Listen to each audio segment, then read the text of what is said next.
मसीह के शरीर में पिछले कई सौ वर्षों में वास्तव में बहुत खराब शिक्षा दी गई है और लोग सोचते हैं कि उन्हें प्रार्थना करनी चाहिए ताकि उनके पास पर्याप्त विश्वास हो सके जिससे वे वह सब कुछ पूरा कर सकें जो उन्हें करना है।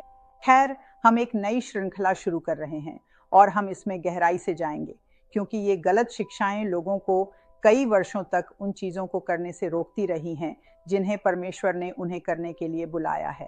मेरे शिक्षण चैनल में आपका फिर से स्वागत है और इस हफ्ते हम एक नई श्रृंखला शुरू कर रहे हैं और प्रभु ने मुझे इस हफ्ते इसका शीर्षक दिया है, जीत के लिए विश्वास। हम उस विश्वास के निर्माण के बारे में बात करेंगे जिसकी आपको अपने आत्मा में आवश्यकता है ताकि आप जीत सकें, न कि केवल एक बार, न कि कभी हाँ कभी ना, बल्कि हर बार। परमेश्वर ने आपको हर बार जीतने के लिए बनाया है और अगले कुछ हफ्तों में हम देखेंगे कि ऐसा कैसे किया जा सकता है। तो मैं कुछ गलत फहमियों के बारे में बात करना चाहता हूँ क्योंकि जैसा कि मैंने कहा, लोगों को कई सालों तक गलत सिखाया गया है और जब मैं पहली बार नया जन्मा था तो मुझे विश्वास के बारे में कोई जानकारी नहीं थी। मेरा पालन पोषण एक ऐसे संप्रदाय में हुआ था जहाँ लोगों को कुछ निश्चित प्रार्थनाएं दी जाती थीं और आप उन्हीं प्रार्थनाओं को बार बार दोहराते थे, चाहे आपको जो भी आवश्यकता हो। इससे कोई फर्क नहीं पड़ता था कि वह आत्मा, मन, शरीर, आर्थिक, सामाजिक या बौद्धिक रूप से हो। वे प्रार्थनाएं बिल्कुल एक जैसी थीं। तो मुझे ये समझ ही नहीं थी कि मैं परमेश्वर के वचन को ले सकता हूँ, अपनी समस्या का उत्तर ढूंढ सकता हूँ और उस उत्तर को परमेश्वर के सामने प्रार्थना के रूप में रख सकता हूँ। यही सबसे सरल रूप में है जिसमें विश्वास सबसे प्रभावी ढंग से काम करता है, लेकिन लोगों को यह सिखाया नहीं गया है। और जैसा कि हमने पिछली बार बात की थी, वह हरिकेन हेलन ने जॉर्जिया, नॉर्थ कैरोलिना और टेनेसी के कुछ हिस्सों से होकर गुजरा था मेरी समझ के अनुसार, और लोग बुरी तरह प्रभावित हुए थे। अगर वे लोग वही जानते होते जो मैं इस चैनल पर सिखा रहा हूँ तो उन सभी के लिए हालात पूरी तरह अलग होते। तो जब लोग सही तरीका नहीं जानते तो मेरा दिल उनके लिए दुखता है, लेकिन हम इसके बारे में बाइबल के अनुसार बात करेंगे। नहीं, ये इस बारे में नहीं है कि मुझे क्या सही लगता है, ये इस बारे में है कि वचन क्या कहता है कि क्या सही है। तो जब मैं नया जन्मा विश्वासी था, मैंने बहुत से लोगों को यह कहते सुना, मैं भगवान से प्रार्थना करता हूँ, मैं भगवान से विश्वास के लिए प्रार्थना कर रहा हूँ, मुझे और विश्वास चाहिए। बाइबल में चाहे वह पुराना नियम हो या नया नियम, कहीं भी विश्वास के लिए प्रार्थना करने के बारे में कुछ नहीं कहा गया है। हम इस विषय पर बाइबल के दृष्टिकोण से बात करेंगे। ये कुछ लोगों को असहज कर सकता है, लेकिन या तो आप विश्वास करते हैं, आप भगवान से सहमत होते हैं और आप क्योंकि आप भगवान से सहमत हैं, आपको उनके परिणाम मिलते हैं, या फिर आप विद्रोह में हैं और आपको कुछ भी नहीं मिलता। और अगर आप उस दिशा में जाने का फैसला करते हैं तो इसके लिए भगवान को दोष न दें क्योंकि यह आपकी अपनी गलती है। तो आइए रोमियो 10:17 को देखें। मैं पढ़ने जा रहा हूं कि विश्वास के बारे में क्या कहा गया है। तो फिर विश्वास सुनने से आता है और सुनना परमेश्वर के वचन से आता है। विश्वास सुनने से आता है और सुनना परमेश्वर के वचन से आता है। जब आप परमेश्वर का वचन सुनते हैं तो वह आपको किसी स्थिति के बारे में पूर्ण सत्य देता है। ये बहुत उलझा हुआ लग सकता है। जब आप उस परिस्थिति को देखते हैं जिसके लिए आप प्रार्थना कर रहे हैं तो वह बहुत भ्रमित करने वाली लग सकती है, लेकिन परमेश्वर का वचन आपको स्पष्टता देगा क्योंकि परमेश्वर का वचन इब्रानियों 4 के अनुसार, मुझे लगता है कि यह इब्रानियों 4 है, बताता है कि यह आत्मा और प्राण, जोड़ और मज्जा को विभाजित करता है। हम परमेश्वर के वचन से जानते हैं कि जब हम परमेश्वर के वचन का सही तरीके से उपयोग करते हैं तो हमें हमेशा उसके परिणाम मिलते हैं। 1 यूहन्ना 5:14-15 कहता है कि जब आप उसकी इच्छा के अनुसार प्रार्थना करते हैं तो वह आपकी सुनता है, और यदि वह आपकी सुनता है तो आपको वही प्राप्त होता है जिसके लिए आपने प्रार्थना की है। तो 1 यूहन्ना 5:14। आप कैसे जानते हैं कि आप उसकी इच्छा के अनुसार प्रार्थना कर रहे हैं? जब आप परमेश्वर के वचन के अनुसार प्रार्थना करते हैं। पिछले कुछ हफ्तों में प्रभु ने मुझसे सच में यह बात की है कि मुझे बिल्कुल मूल बातों पर वापस जाना चाहिए क्योंकि मैं इतने लंबे समय से इसमें चल रहा हूं कि मैंने अपनी शुरुआती संघर्षों को लगभग भूल ही गया हूं। और प्रभु मुझे उन बातों की याद दिला रहे हैं और कह रहे हैं कि इन बातों के बारे में बिल्कुल बुनियादी स्तर से बात करो। तो हम बात कर रहे हैं, सबसे पहले शीर्षक में लिखा है कि यह सप्ताह स्रोत कहलाता है। तो आपके विश्वास का स्रोत परमेश्वर का वचन है। अगर इस बात को लेकर कोई सवाल है कि आपको अपना विश्वास कहाँ से प्राप्त करना है तो रोमियो 10:17 पर जाए। इसलिए विश्वास सुनने से आता है और सुनना परमेश्वर के वचन से। विश्वासियों के पास शत्रु पर विजय पाने के लिए सबसे शक्तिशाली हथियार परमेश्वर का बोला गया वचन है। जब किसी व्यक्ति पर शत्रु द्वारा हमला किया जाता है तो उस हमले का उत्तर हमेशा वचन में ही होता है। यह हमेशा वहां होता है क्योंकि शत्रु चाहे आत्मा, शरीर, आर्थिक, सामाजिक या बौद्धिक रूप से हमला करे, वह हमला आशीर्वाद के विपरीत होता है। यह उस चीज के विपरीत है जो आपके वाचा के अनुसार आपको प्राप्त है। तो जब आप पर आर्थिक हमला होता है तो आपको आर्थिक शास्त्र चाहिए। जब आप पर भावनात्मक या मानसिक हमला होता है तो आपको अपनी आत्मा से शास्त्र चाहिए, क्योंकि आपकी आत्मा ही आपका मन, इच्छा और भावनाएं होती हैं। जब आप पर अपनी शादी में हमला होता है तो आपको वाचा विवाह से शास्त्र चाहिए। जब आप पर अपने परिवार के साथ हमला होता है तो आपको अपने बच्चों से संबंधित शास्त्र चाहिए। आपको उस बात पर ध्यान केंद्रित करना चाहिए जिस पर आप पर हमला हो रहा है और उसे परमेश्वर के वचन में ढूंढना चाहिए।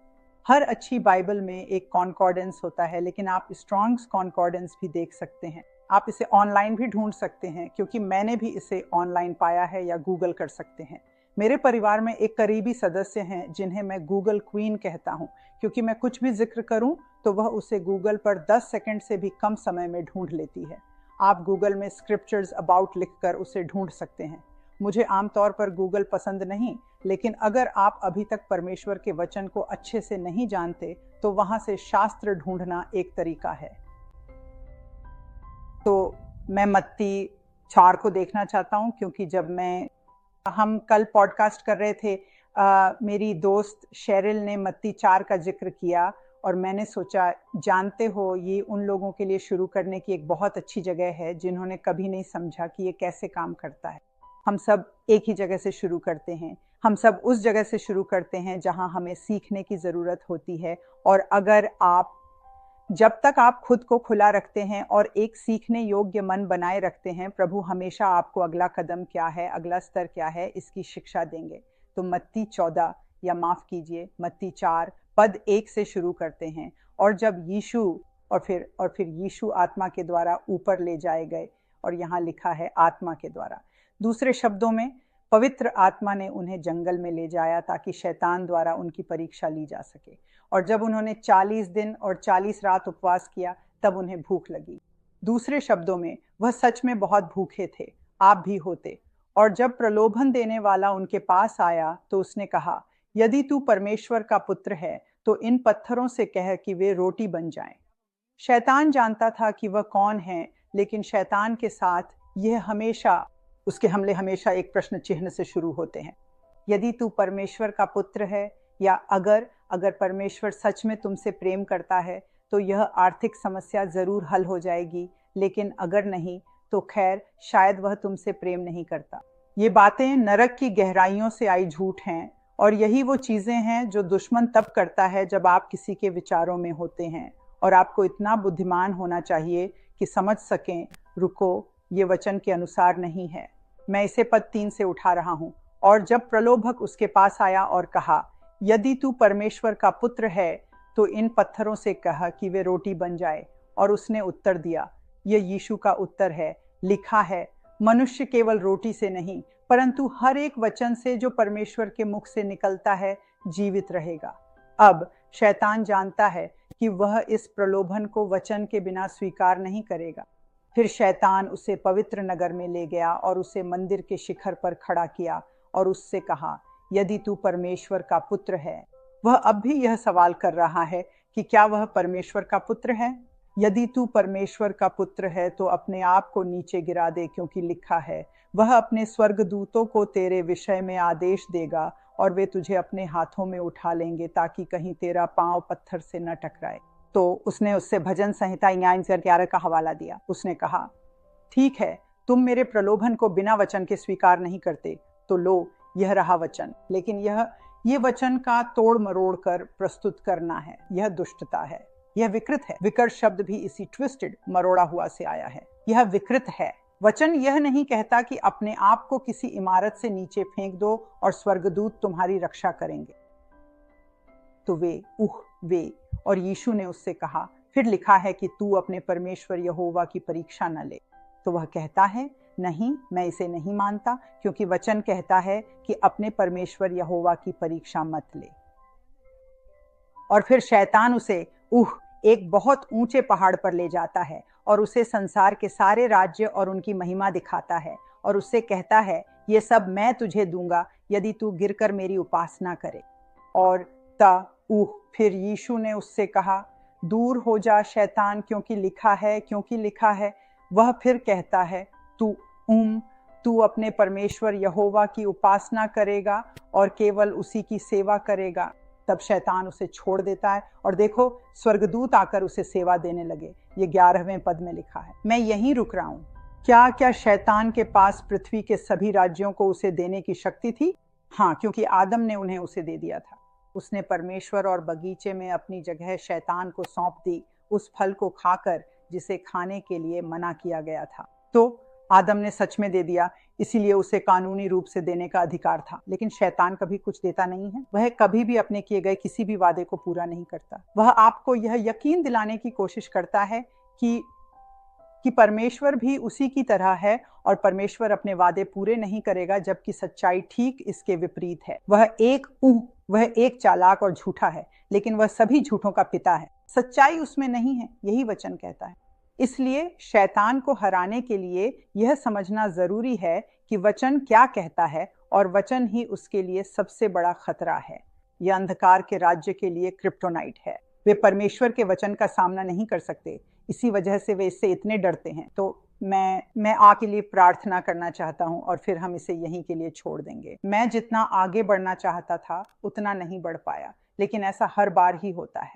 पिता, यीशु के नाम में मैं उन लोगों के लिए प्रार्थना करता हूं जो सुन रहे हैं कि प्रभु उन्हें विवेक मिले, कि जब भी वे अपने मन में कोई विचार सुने तो वे तुरंत कहें, इस बारे में वचन क्या कहता है, और वे उन विचारों की तुलना परमेश्वर के वचन से करेंगे। जब वे उस विचार का उत्तर देने वाला वचन पाएंगे तो वे अपने मुंह से कहेंगे नहीं, क्योंकि लिखा है, और उस शास्त्र का हवाला देंगे जिससे वह संबंधित है। पिता, यही सबसे प्रभावी तरीका है जीत के लिए विश्वास रखने का। और पिता, मैं प्रार्थना करता हूं कि आप उन्हें ऐसा करने में सहायता करें। अपने पवित्र आत्मा के द्वारा उन्हें जागृत करें। आप एक सज्जन हैं, आप तब तक कुछ नहीं करेंगे जब तक वे आपसे नहीं मांगते। इसलिए पिता, उन्हें यह मांगने के लिए जागृत करें कि आप उनके विचारों में हस्तक्षेप करें और उनकी मदद करें कि वे उन विचारों का उत्तर देने के लिए शास्त्र खोज सकें, ताकि वे शैतान को अपने पैरों के नीचे रख सकें और वहीं बनाए रखें, क्योंकि उसकी जगह वहीं है। और मैं आपका धन्यवाद करता हूं पिता। मैं विश्वास करता हूं कि मैं इसे अभी प्राप्त करता हूं। मत्ती मरकुस 11:24 के अनुसार मैं विश्वास करता हूं कि मैं इसे अभी प्राप्त करता हूं, यीशु के नाम में। स्मरण दिलाने के लिए मेरी एक वेबसाइट भी है, vivianmiller.com। पता स्क्रीन के नीचे दिया गया है। मेरे पास एक ऑडियो पॉडकास्ट भी है जो स्पॉटिफाई पर और साथ ही iTunes पर भी उपलब्ध है। मेरी वेबसाइट पर मुफ्त संसाधन भी उपलब्ध हैं। मैं आपको प्रोत्साहित करती हूँ, कृपया इन वीडियो को साझा करें, कृपया लाइक करें, लेकिन कृपया साझा भी करें, क्योंकि बहुत से लोग हैं जिन्हें इस चैनल के बारे में पता नहीं है और उन्हें इसकी अभी आवश्यकता है। यही एकमात्र चीज है जो उस दुश्मन को हरा सकती है जिसका हम सामना कर रहे हैं। तो कृपया साझा करें, और अगर आपने सब्सक्राइब नहीं किया है तो कृपया लाइक और सब्सक्राइब भी करें। मैं अभी के लिए यहीं छोड़ रही हूँ।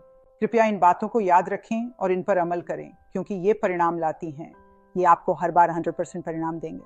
बस परमेश्वर के वचन में आने से पहले मैं ऐसी किसी चीज की तलाश में थी जो पूरी तरह सुरक्षित हो, जो कभी असफल ना हो। यही वह चीज है, वचन ही वह चीज है। तो अगली बार तक विश्वास में चलें, साहस में चलें, निर्भीकता में चलें और अंधकार को पराजित करें। मैं आपसे जल्द ही बात करूंगी।